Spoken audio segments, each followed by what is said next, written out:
Patricia Polacco is a highly acclaimed author and illustrator of children's literature.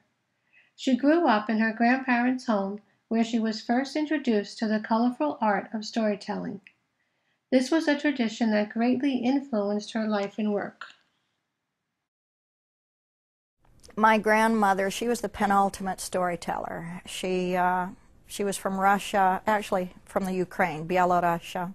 She had a thick accent, and she would explode into story. And we heard her stories thousands of times. Patricia did not learn to read until she was 14 years old. In one of her most well-known titles, Thank You, Mr. Falker, her authentic illustrations and inspiring narrative tell what it was like growing up without knowing how to read. But I will never forget the day that I could look at something on a piece of paper or in a book, get a mental image, and something would come out of my mouth that was the same thing. This was a miracle. So I said one word, and it was right. Then pretty soon it was a sentence. It was right. Pretty soon a paragraph. And then finally an entire page. So he changed everything for me. Patricia went on to earn her Ph.D. in art history. She began writing at the age of 41 and has since written 49 children's books.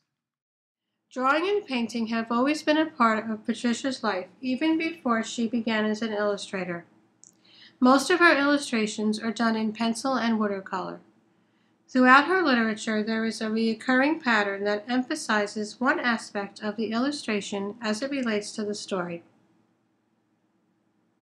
And in Betty Doll, the entire book was in black and white except for the doll.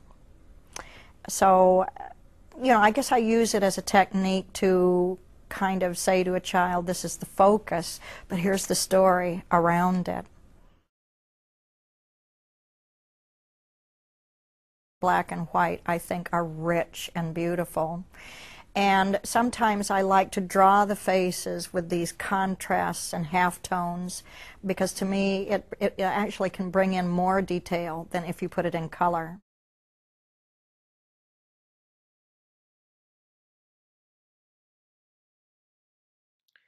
Patricia now lives in Union City, Michigan at Meteor Ridge Farm. She enjoys opening her home to the community and invites people to take part in writing seminars, storytelling, and events that celebrate children's literature. Patricia's story is one of courage and inspiration.